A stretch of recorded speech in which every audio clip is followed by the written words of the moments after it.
ప్రపంచ ఎయిడ్స్ దినోత్సవం సందర్భంగా అవగాహన పెంపొందించడం ద్వారానే ఎయిడ్స్ వ్యాధిని పూర్తిగా నిర్మూలించగలిగామని రాష్ట్ర సాంఘిక సంక్షేమ శాఖ మంత్రి డాక్టర్ డోలా బాల వీరాంజనేయ స్వామి తెలిపారు. ఒంగోలు జిల్లా ఎయిడ్స్ నివారణ విభాగం ఆధ్వర్యంలో నిర్వహించిన భారీ అవగాహన ర్యాలీలో మంత్రి MP Magunta Srinivasulu Reddy, collector P Rajababu, స్థానిక MLA Damacharla Janardhan Rao, tourism corporation chairman Nukasani Balaji, Ongole mayor Gangada Sujatha తదితర ప్రజాప్రతినిధులు పాల్గొన్నారు. ప్రకాశం భవనం వద్ద నుండి సుమారు 700 మంది పాల్గొనగా అతిథులు జెండా ఊపి గాల్లోకి బెలూన్లు వదిలి ర్యాలీ ప్రారంభించారు. ఈ సందర్భంగా మంత్రి మాట్లాడారు. నివారణ కోసం ప్రభుత్వం అమలు చేస్తున్న చర్యల వల్ల ఎయిడ్స్ కేసులు గణనీయంగా తగ్గాయని అన్నారు.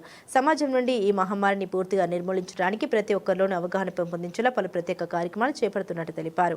ఎయిడ్స్ వ్యాప్తి సంక్రమణ మార్గాలపై ప్రజలందరికీ స్పష్టమైన అవగాహన అవసరమని మంత్రి సూచించారు. తర్వాత ఎన్జీఓ కార్యాలయంలో ప్రత్యేక అవగాహన సదస్సు నిర్వహించగా జిల్లా న్యాయ సేవాధికార సంస్థ కార్యదర్శి షరీఫ్ ముఖ్య అతిథిగా పాల్గొని ఎయిడ్స్పై చట్టపరమైన రక్షణ, బాధితులకు అందుబాటులో ఉండే సేవల గురించి వివరించారు. ఈ కార్యక్రమంలో డిఎంహెచ్ఓ వెంకటేశ్వర్లు, జిల్లా ఎయిడ్స్ నివారణ అధికారి బాలాజీ సహా పలు శాఖల అధికారులు పాల్గొన్నారు.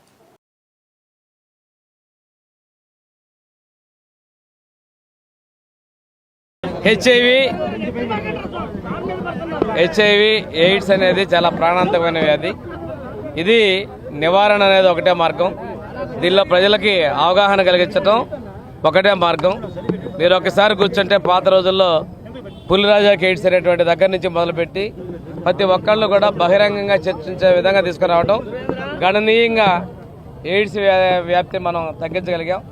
ఈరోజు ఇంకా కూడాను ఇది మత్తు పదార్థాలు కొన్ని కొత్తగా పొంతలు దొక్కినటువంటి అలవాటు వల్ల సంక్రమించేటువంటి పరిస్థితులు ఉన్నాయి. ప్రజల్లో అవగాహన అవసరం. ఈ వ్యాధిని కంట్రోల్ చేసుకుంటే భావి తరాలు ఆరోగ్యకరమైన వాతావరణంలో మన పాత్ర పోషించాలని చెప్పి తెలియజేసుకుంటూ ఈ ఎయిడ్స్ ర్యాలీని 1వ తారీఖున జరిగే దానిలో అందరూ కూడా దిగ్విజయం చేయాలని కోరుకుంటూ సెలవు తీసుకుంటాం.